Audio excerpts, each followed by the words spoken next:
fights with passion, and he inspires. Are you ready for a war?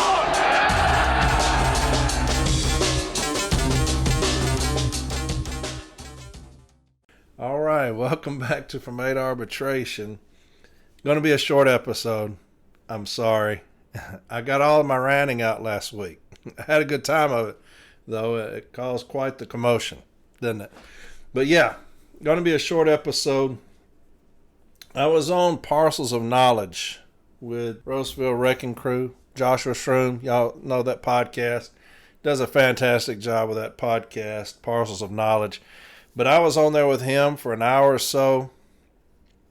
And so I'm going to do this episode on Article 28, employer claims, because I said I would do one. So I'm going to touch on that, and then I'll be done with it. And then we'll get back into it next Sunday. I might rant next Sunday. I don't know. Well, depends on what I say on social media or not. So hope everybody had a fantastic Thanksgiving. I did. I ate 3 times. I ate at my niece's, where all my family gathers. Then my wife's aunt, where all that side gathers. And then my kids come over Thanksgiving night, watch a Christmas movie, and ate again. And so I ate 3 times. So, yeah, I was glad to get back out on my walking around because my ass was stuffed.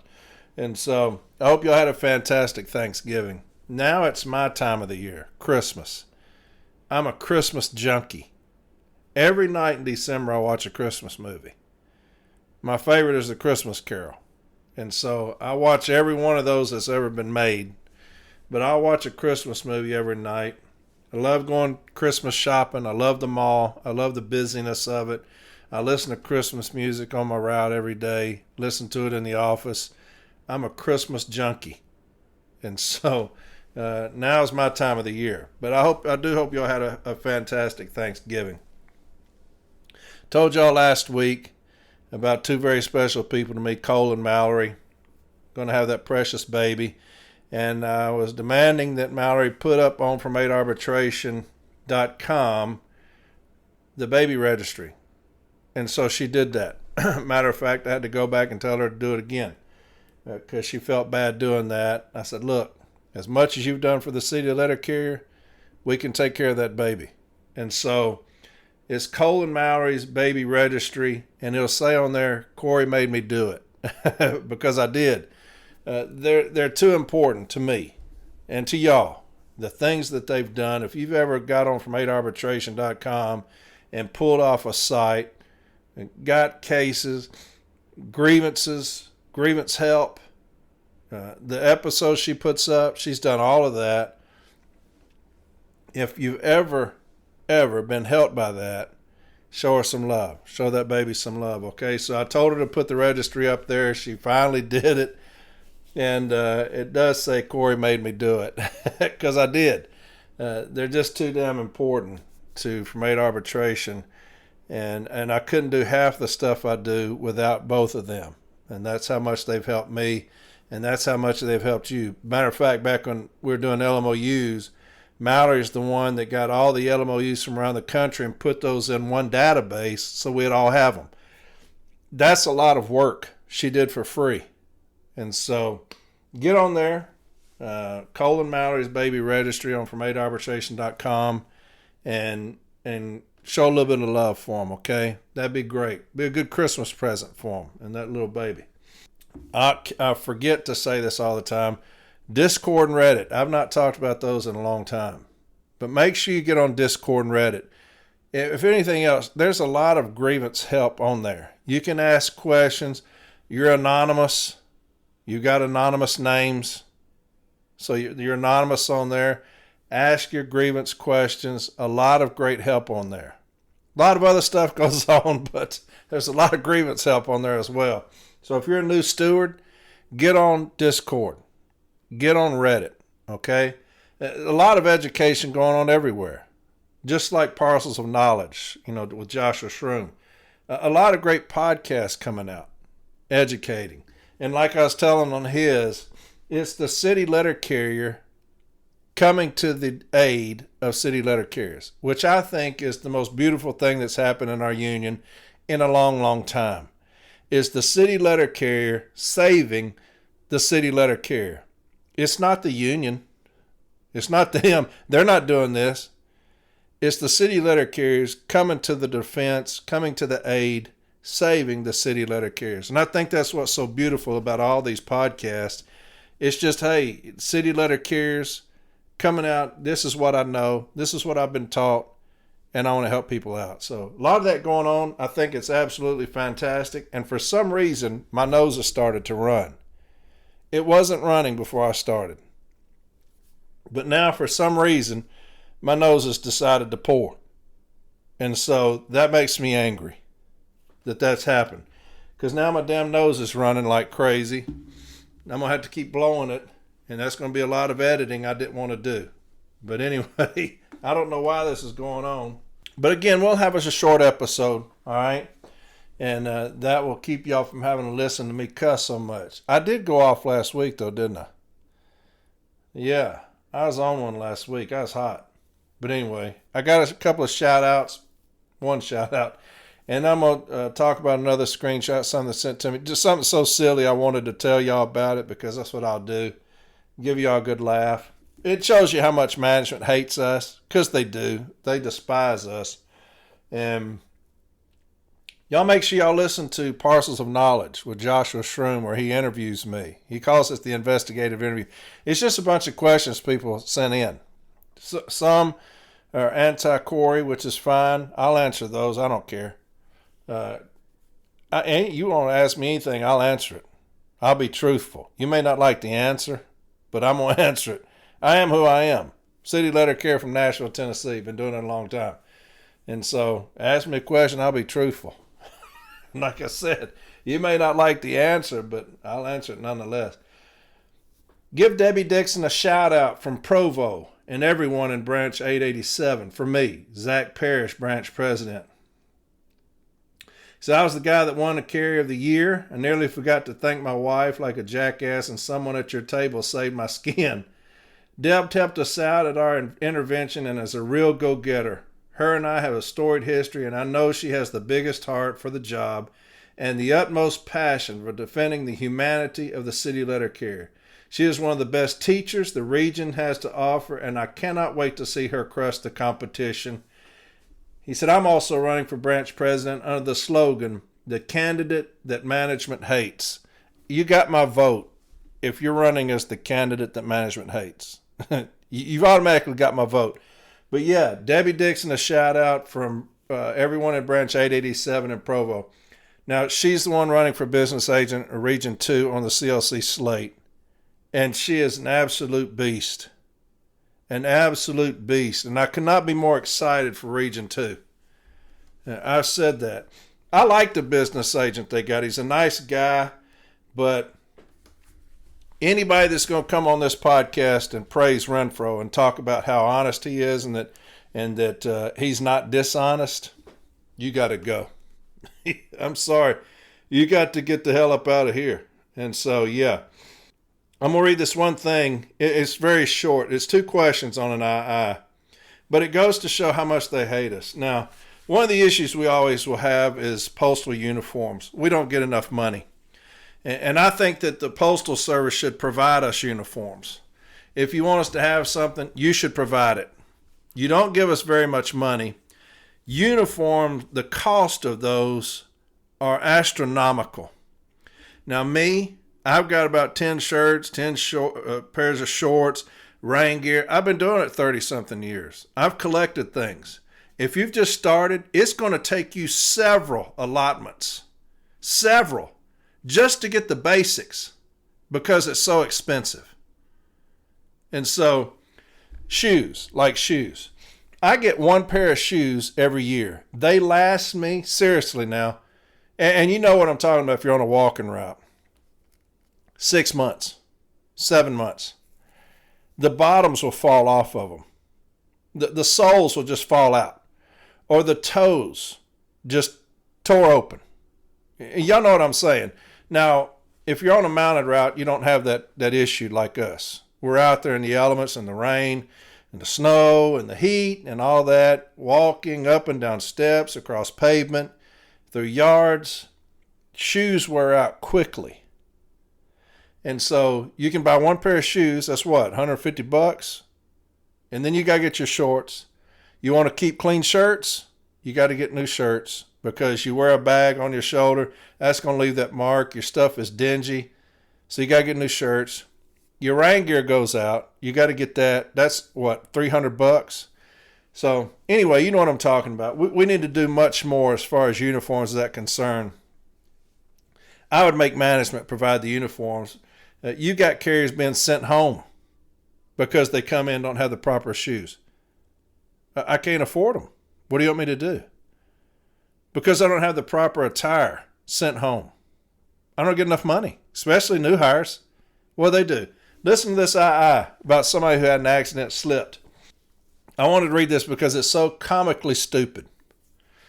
On November 24th, 2025, you slipped and fell on a front porch, twisting your ankle and causing an injury to yourself. Can you please explain what happened? Just walking to deliver the mail. Stepped up on the porch, delivered the mail, and turned around and went to step down and just fell, which happens. If your job is delivering mail on a walking route, that will happen. It's going to happen. Especially this time of year when the leaves are falling, it's wet, it's damp, and you're walking around, you step up on a step, your feet are going to slide, period. I've done the splits numerous times out on my route doing that. Listen to this right here. Upon investigating the accident, management documented that the tread on your shoes was worn down and missing. Can you please explain why you chose to deliver your walking route with shoes that have worn tread on a rainy day? And it says, I didn't want to fall. It was my best shoes. My next clothing allowance is in March, and I'll get some new shoes. So somebody said file a tort claim or something like that. So, yeah, upon investigation, we noticed that the tread on your shoes was worn down. Well, brother, let me tell you something. Don't look at my shoes. Don't look at mine. Mine are like Maypops, like tires with no tread. Just could pop at any time. Because when you're on a walking route, the tread on your shoes, it's going to be gone quickly. And I can't buy 3 pairs of shoes to make sure I make it through a year. But that's how ignorant these dudes are, man. You have an accident, they're going to do everything humanly possible to show that you're at fault. Everything humanly possible. And so they said upon our investigation of your shoes, your tread was worn down. God bless America. The ignorance of the people that we work for is unbelievable. It's unbelievable. And so that's why I'm going to talk about this Article 28 stuff. Another thing that's ignorant. And the reason I'm doing this is because somebody reached out to me. And they said that the carrier was delivering mail, walking across the yard, walking across a driveway. It had just been paved. Okay? There was no tape up. There was nothing showing that you can't walk across it. Nothing showing that it had just been paved. So he takes off walking, realizes this has just been paved, comes back off. Well, the customer calls and complains, says there's $2,000 worth of damage. And postal management, they call the carrier in the office and they say, hey, look, you either pay the $2,000 or we're going to discipline you for it. So I just told the person, look, we ain't paying for shit. And make sure you write a statement saying that they're going to discipline this carrier if he doesn't pay. That's going to beat the discipline in itself because you already predetermined the discipline. But if you're a new steward, this happens, okay? And they're going to try to collect monies for us, some kind of claim, okay? Where do you go? Where do you look for in the contract if you're a new steward? If management's going to try to collect money from us for something, we're going to go to Article 28. All right, so get your pen and paper. I've got a couple of sites that are going to help you. These sites are very difficult to find, very difficult. There's a couple of hundred as far as employer claims. 95% are due to overpayment of insurance premiums. That's going to be most of the cases that you find is some kind of overpayment of insurance premiums by the service, and they're going to try to collect that. Okay, that's what you're going to find most of. And so, very hard to find cases about willful and deliberate, and you're going to see what I'm talking about, okay? But I found you about 4. They're going to help. And the reason these help is because it tells you the issue and it tells you the language that you're looking for. I've always said when I first started learning, educating myself, I had boxes and boxes of DRT decisions, and I would separate them into different categories: discipline, employer claims, Article 8, opting. And I would read them and read them and read them and read them. Why did we lose them? What did we not have in there? And that would help me, okay? But also arbitration decisions. I read those religiously. Why? Because you're supposed to have somebody neutral, although that's questionable sometimes. You're supposed to have somebody neutral, and they're going to listen to 2 sides, and they're going to tell you which side is right. You're going to have an issue statement in about 100% of those arbitration decisions, which is going to help you. If you want to know about employer claims, what's my issue statement going to be? It's going to have the contractual language in there.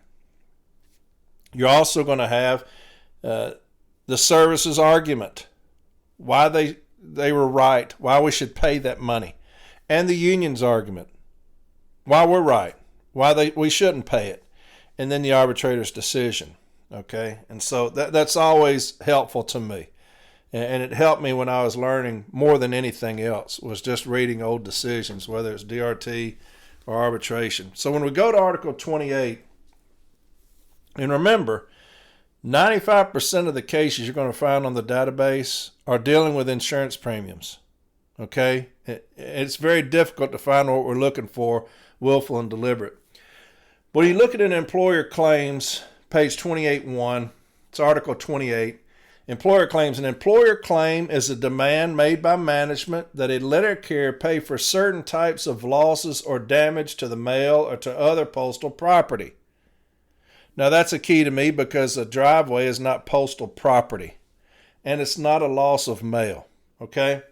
This paragraph requires the employer to inform an employee in writing in advance of the reasons for any money demand. Now, here's what you're going to look for when management's going to come at you with a driveway, okay, or something to do with a homeowner, all right? Here's what you're going to look for. Egan Accounting Services, that's who's going to issue a letter of demand, will rarely ever issue a letter of demand on something like this. This will probably have to come from either labor, who I doubt would write one, or local management, who 90% of the time is going to write this letter of demand. Okay? When we had management in our installation years ago when I was Formal A, we're writing letters of demands for express mail failures. And they were handing those out. And so I got them. I called Egan, and I asked them about the letter of demands. And Egan, they don't care. If you call Egan, they'll answer your questions. They have no skin in the game. They're not management. They're an accounting service. And so I asked them, I said, hey, I got these letter demands for these express mail failures. We would never do that. Well, I've got them. This is what they say. He said, that's fraud. He said, you need to contact the OIG. He said, that's fraud. He said, they can't do that. And so when I took that to the postmaster and the guy that was issuing them, they rescinded them. So make sure when you see the letter of demand, more than likely, if it's something like this, it's not going to come from Egan. It's going to be something locally generated from management, all right? So it says this paragraph requires the employer to inform an employee in writing in advance of the reasons for any money demand.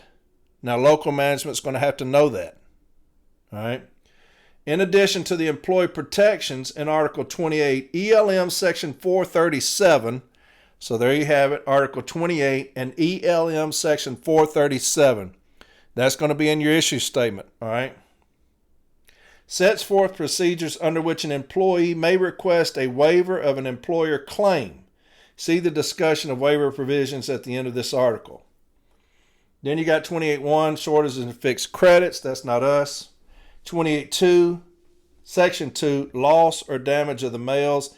An employee is responsible for the protection of the mails entrusted to the employee. Such employees shall not be financially liable for any loss, rifling, damage, wrong delivery of, or depredation on the mails or failure to collect or remit COD funds unless the employee failed to exercise reasonable care. Now that doesn't apply to us, but I want you to pay attention to how protected we are under Article 28. This talks about employee failed to exercise reasonable care. Remember things like that when we're filing these grievances. 28.3, Section 3, damage to U.S. postal property and vehicles. An employee shall be financially liable for any loss or damage to postal property of the employee, including leased property and vehicles, only when the loss of damage was the result of the willful or deliberate misconduct of such employee. I'm going to read that again.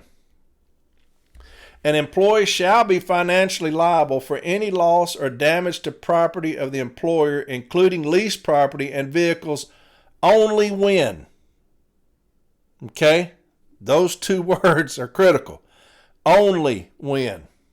Because at first it didn't sound too good for us, did it? We're going to be liable. I don't like that. But then it saves us. Only when the loss or damage was the result of the willful or deliberate misconduct of such employee. Impossible to prove in the case we're talking about with the carriers walking across the driveway. Because you have nothing up showing that it's just paved. There's no warning tape, no nothing. No cones down at the end with tape across it saying do not walk, do not whatever. Nothing.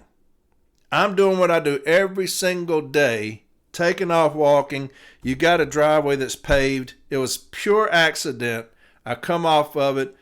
Management will never prove that was willful or deliberate.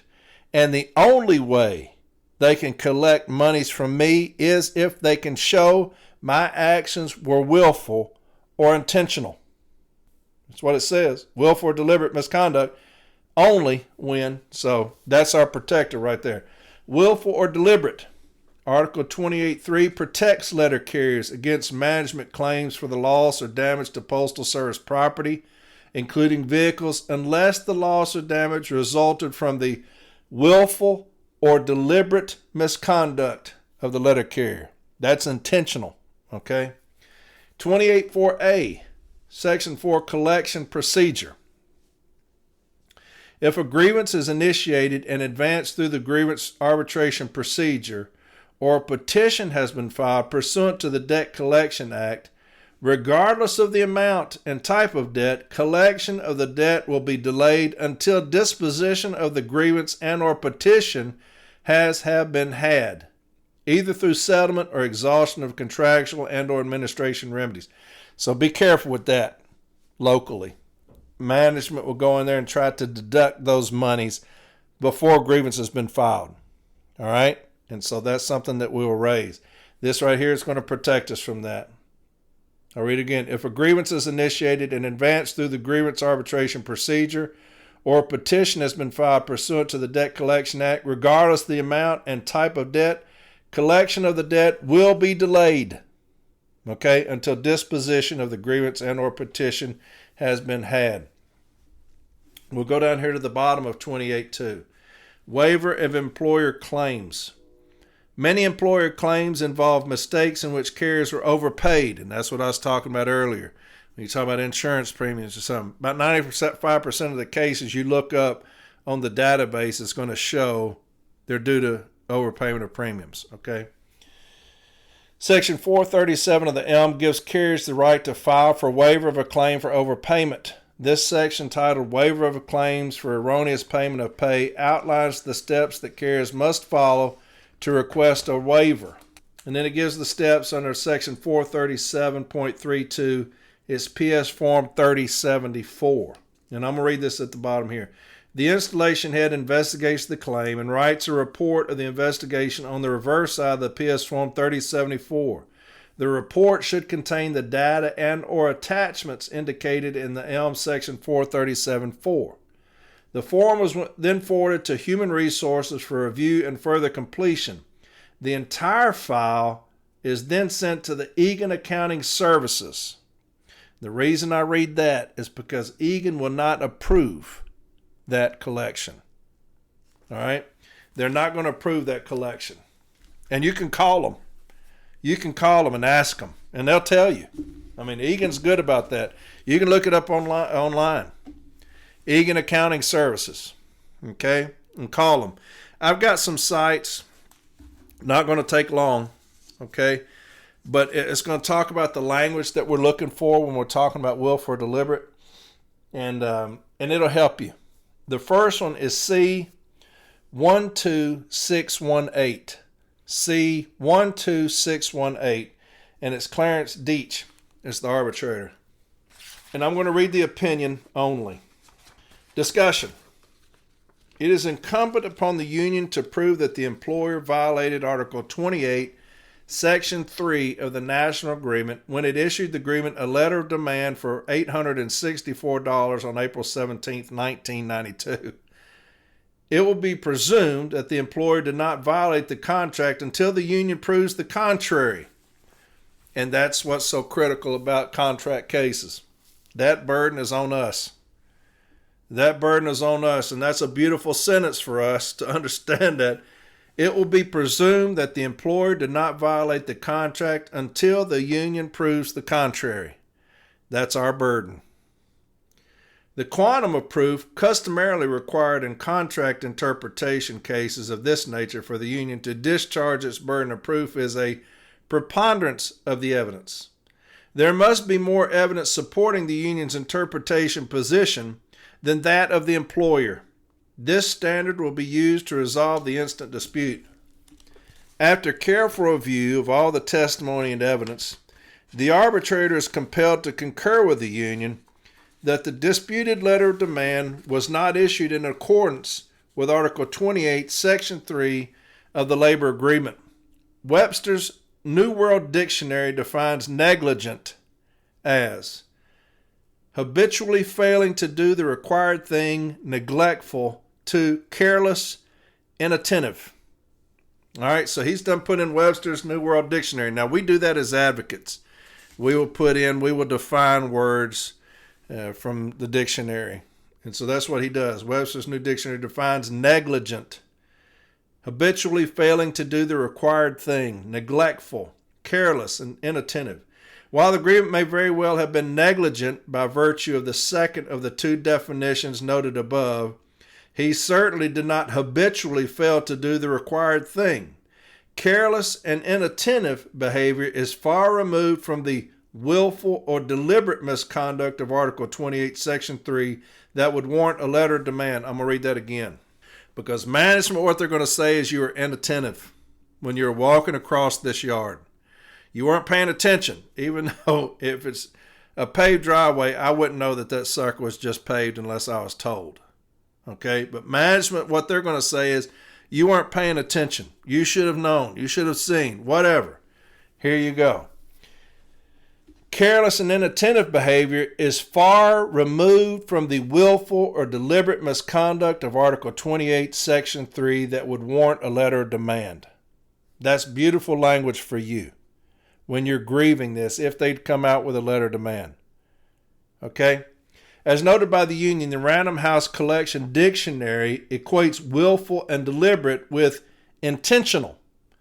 The weight of evidence simply does not indicate that the tricoder scanner loss was the result of intentional misconduct on the part of the grievant.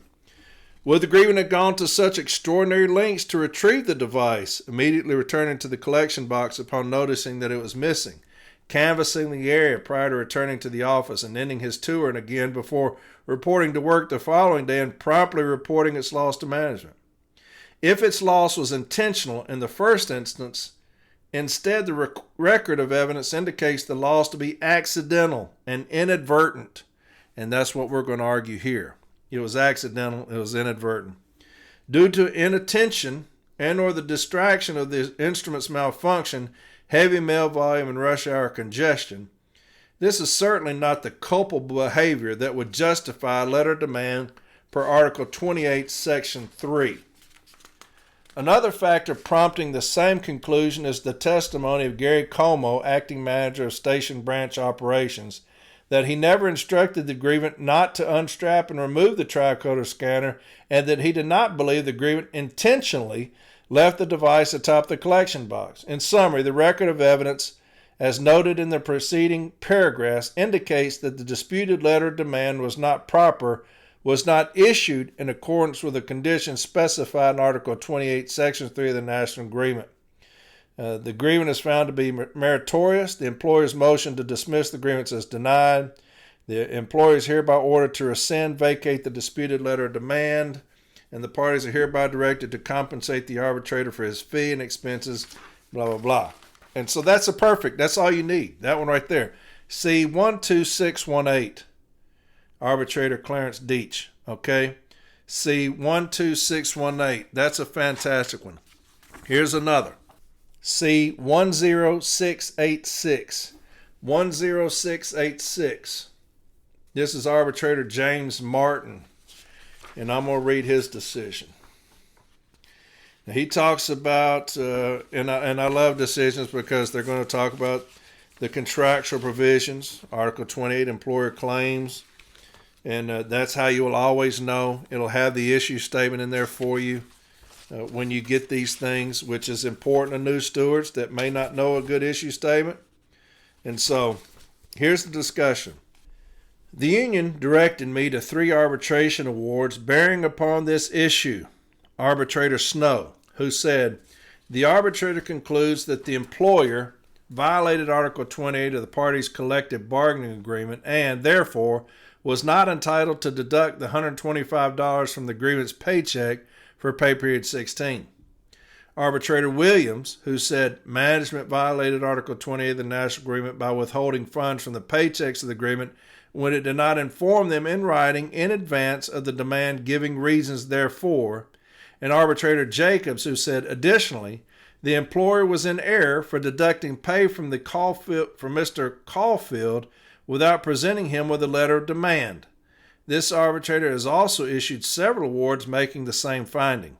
In fact, in many cases of this type, which I have heard, I have never had a case cited by management which held contrary to the cases cited above. The language of Article 28 is clear and leaves no room for interpretation. Supporting this is an invoice and statement issued by the PDC in Minneapolis, PS Form 1903DZ, October 1983, which contains the following language. You must provide the employee with this invoice and one of the following forms of written notice. Collective bargaining unit employees give him a letter of demand required by Article 28 of the Labor Contract and 462.3 of the ELM. This letter must tell him of any contract right he has to challenge the claim. Now, the reason I like this, if you're going to have local management writing a letter of demand, are they going to do it right? Now, they may get help from labor. It doesn't matter anyway, but they may get help from labor. If not, it says this letter must tell him of any contract right he has to challenge the claim. If it doesn't have that on there, if management's going to do it locally, more than likely they're not going to do that, and we're going to win it on that alone, okay? There's nothing in this case that creates an exception to the universal rule set out in Article 28 and acknowledged by PDC in their Form 1903. The agreement was to receive a sum of money for underpayment, and in processing that claim, PDC discovered an earlier overpayment. The underpayment was acknowledged by management and the union to be correct. No one except the PDC had formed an opinion on the validity of the claim for a prior overpayment. The reason for giving the grievant a letter of demand was to allow her to make such a judgment and to grieve the action if she disagreed with the PDC. No such opportunity was ever given her, and no opportunity ever existed for her to exercise her right of challenge. The grievance rights were violated by the PDC, not by local management. Now listen, but the rights granted to the grievant under the contract apply to any level of management. The grievant is, as a result of this contractual violation, entitled to be promptly paid back to the $640 and properly deducted from her settlement check, and any claim pending by the Postal Service will have to be processed subsequent to her receipt of the reimbursement in a manner complying with contractual requirements. So there's another good one. And I kind of pieced together language in all these that I like. And that's generally what I do if I go to arbitration. I'm going to try to beat it in several different ways, okay, with my cites. You had willful and deliberate. Here you have the letter. It needs to tell me that I have the right to grieve these things. That's C10686. The next one, C34086, is from Roberta Bahakel, my least favorite arbitrator. But this is a good one. C34086. C34086. And I'm going to read her discussion. This is very good.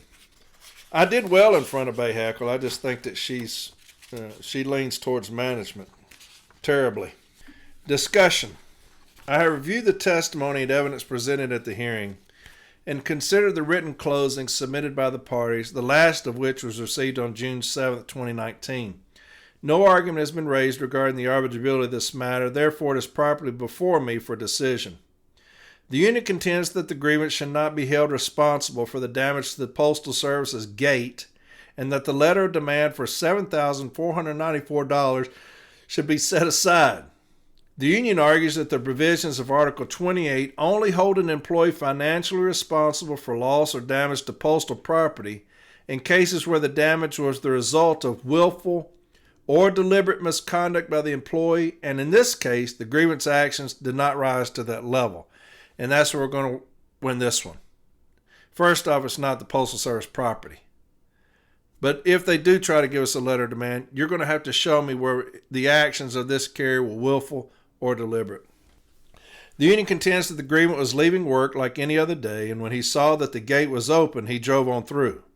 The union argues that the evidence showed that the gate closed on the rear portion of the grievant's truck, and there was no evidence that the gate was beginning to close before the grievant drove through. There was nothing willful or deliberate about his actions that would support the issuance of a letter of demand under Article 28. Management contends that the grievant's actions were willful and deliberate, and that he failed to stop at the gate before exiting, and that he speedily drove through the gate. Management contends that it is likely that the gate was already beginning to close and the grievant tried to beat the gate, but it struck his truck before he was all the way through the opening. Management also contends that if the grievant was not at fault, then he would have reported the incident immediately after it happened instead of leaving the scene and never reporting the incident. The testimony and evidence presented at the hearing showed only that the grievant's truck was struck by the gate as he was going through. The video of the gate area played at the hearing does not show the gate and its movements or give any indication as to whether the gate had started to close before the grievant began to drive through it. There is also nothing that shows the gate actually hitting the grievant's vehicle. All that is visible on the video is the grievance driving through the gate without stopping. Article 28 sets out the parties' agreement that an employee will be liable for damage to Postal Service property only when the employee's actions are the result of willful or deliberate misconduct. Management argues that the fact that the agreement did not, 1, stop at the gate, and 2, report the incident to management infers willful or deliberate misconduct on his part, thereby causing him to be responsible for the cost of the repair or replacement of the gate, while the union argues that driving through an open gate is not sufficient to meet the willful and deliberate misconduct provisions of Article 28. Now, the reason I like this, I don't know the situation where the carrier walked across the driveway. If the carrier walked across the driveway, saw that it was just freshly paved, and came back out and kept delivering, never told management, management may say that that's an inference of willful or deliberate, okay? They may say, but because you didn't call us and tell us that you did it, it's an inference that it was willful and intentional. First off, it's not an accident. That's the only time I need to call and report anything is if I have an accident. And I'm going to say a vehicle accident or a slip, trip, and fall. They've never told me that any time I walk through a freshly paved driveway, that would be considered an accident. That would be what my argument would be. But here she says, 1, stop at the gate, and 2, report the incident to management infers willful or deliberate misconduct on his part. You may have to deal with that. Okay, I don't know the situation. The parties submitted citations from previous arbitrators where the language of Article 28, Section 3 was discussed and interpreted.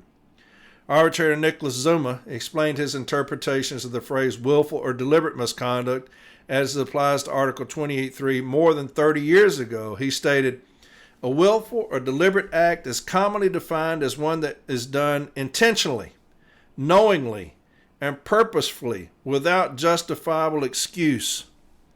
This is distinguished from an act that is done carelessly, heedlessly, or inadvertently. This is what we're going to use as well. I'll read that again. This is Arbitrator Zuma, who's a fantastic arbitrator. Explained his interpretation of the phrase willful or deliberate misconduct as it applies to Article 28.3 more than 30 years ago. He stated, a willful or deliberate act is commonly defined as one that is done intentionally, knowingly, and purposefully, without justifiable excuse. This is distinguished from an act that is done carelessly, which they may say it happened, heedlessly or inadvertently. Okay, so we're protected there. Arbitrator Stephen Wolf opined in 2002, the standard of willful and deliberate misconduct has been frequently addressed in arbitration. These cases, in the main, find that committing of a negligent act that causes damage plainly does not, without more, trigger Article 28, Section 3. The act that caused the damage must have been shown to be so unreasonable as to go beyond simple negligence. And I love that. I'll read that again. The standard of willful and deliberate misconduct has been frequently addressed in arbitration. These cases, in the main, find that the committing of a negligent act that causes damage plainly does not, without more, trigger Article 28, Section 3. The act that caused the damage must have been shown to be so unreasonable as to go beyond simple negligence. Not going to be able to do that with me walking across a driveway. Willful and deliberate misconduct falls under the umbrella of negligence. Generally, negligence can be divided into subcategories with ascending levels of culpability: ordinary negligence, gross negligence, and willful, wanton, or reckless conduct.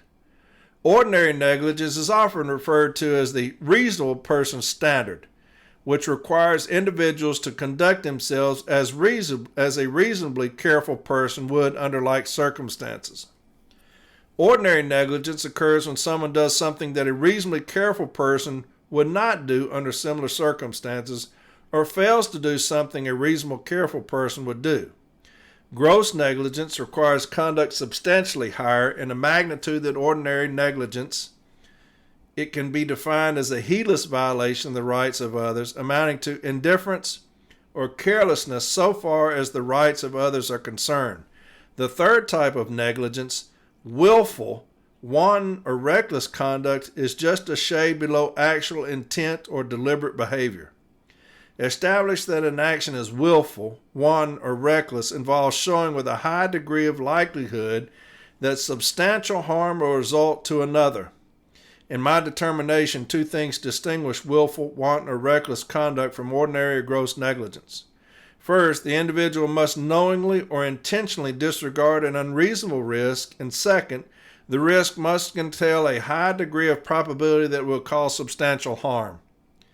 The parties in Article 28 set the standard of willful and deliberate misconduct as the determining factor in whether an employee shall be financially liable for any loss or damage to property of the employer.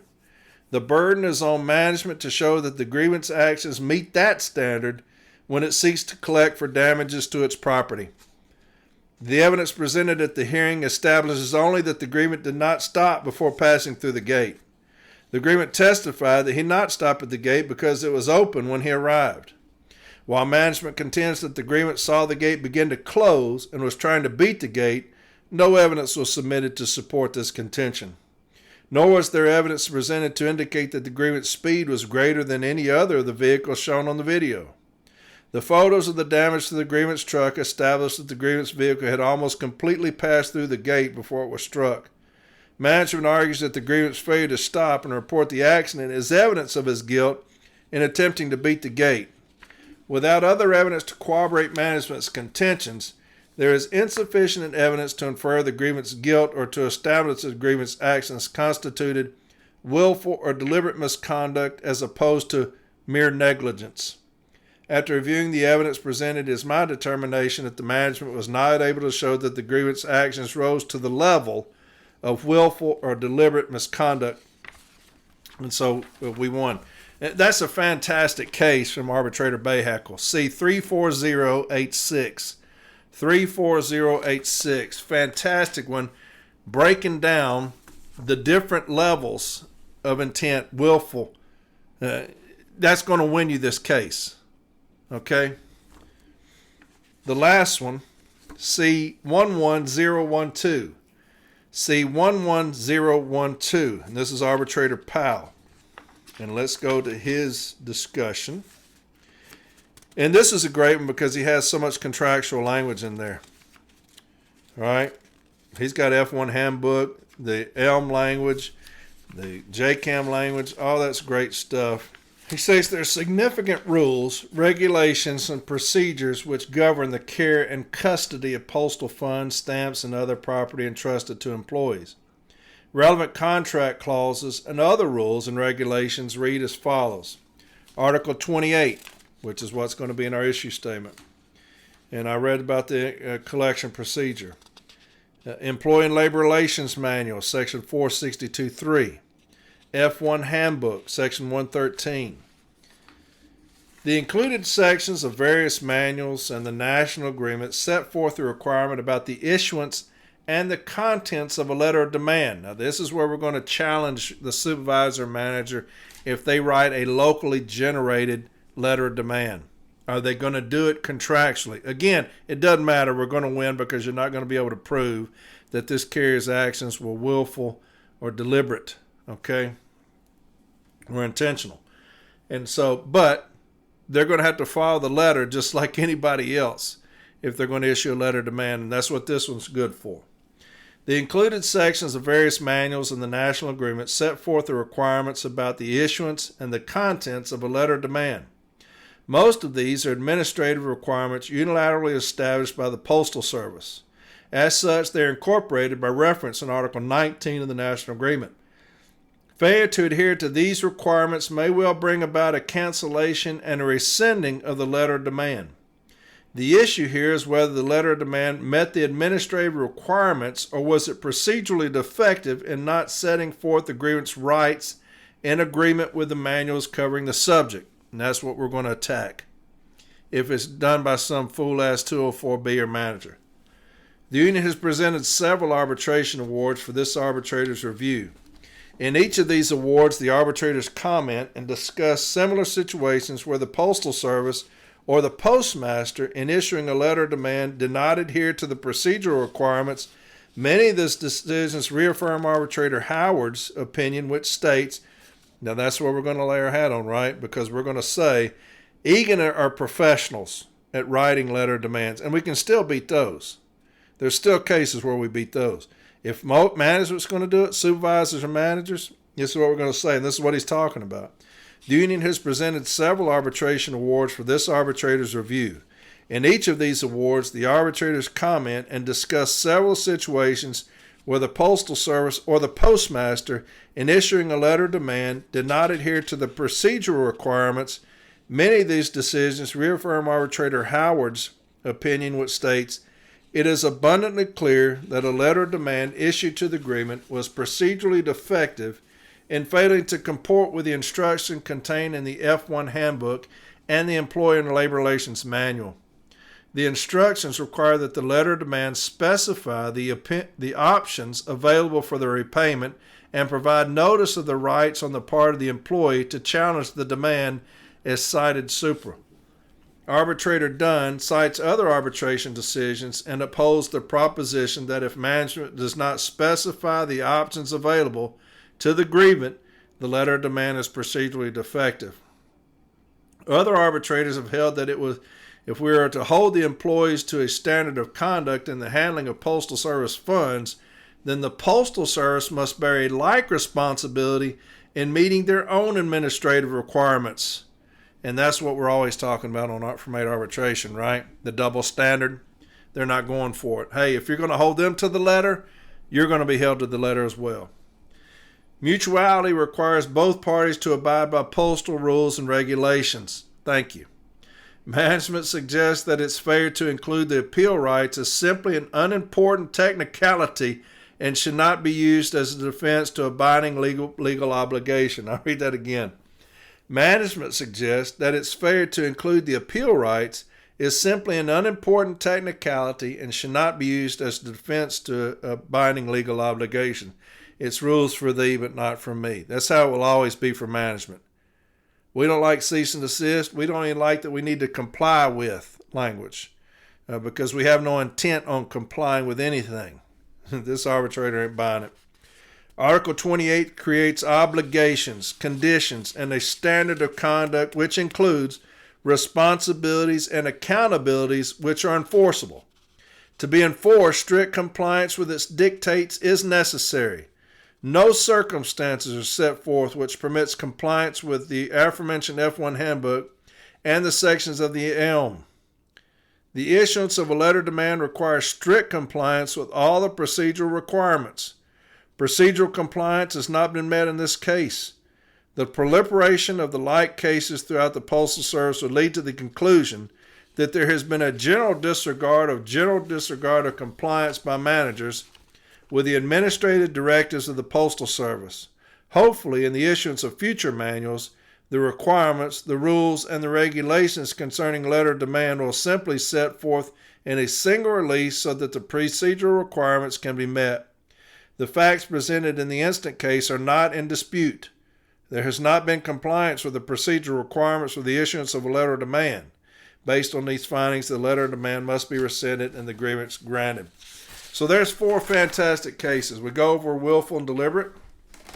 We also go over procedural issues, right? Management has to follow the rule. And those are some great sites for you. I like those because you're not going to be able to prove that my actions were willful or deliberate. And anytime supervision at the lower levels writing anything, they're going to screw that up because they're stupid. And so we'll use that against them, okay? So there's you some great sites. Next week, we'll get into some more stuff, okay? But I had that long episode with Parcels of Knowledge. Just got off of that, so that's all I'm going to do on this one. That's still an hour. That's not too bad, right? And so y'all have a fantastic week. I love you very much. Good day today. Good day. Went Christmas shopping. I'm in a good mood. Got interviewed. I always love being interviewed. I like talking, answering questions. That's good stuff, right? It's a good day. I love Christmas. It puts me in a good mood, man. So, hey, keep your heads up, city letter carriers. Great days are coming, and I can't wait. I can't wait. As a city letter carrier myself, I can't wait. But times they are a-changing. And the good old boys' days are numbered. And that makes me so happy. I'm so sick of them. You know, they're pitiful. But y'all have a fantastic week. Be careful. Be careful. I love you very much. I love you like blue. Okay? Can't wait to get in there and start working on your behalf. And so I'll talk to y'all next Sunday on another episode of From 8 Arbitration. All right, I'll talk to you later. Bye.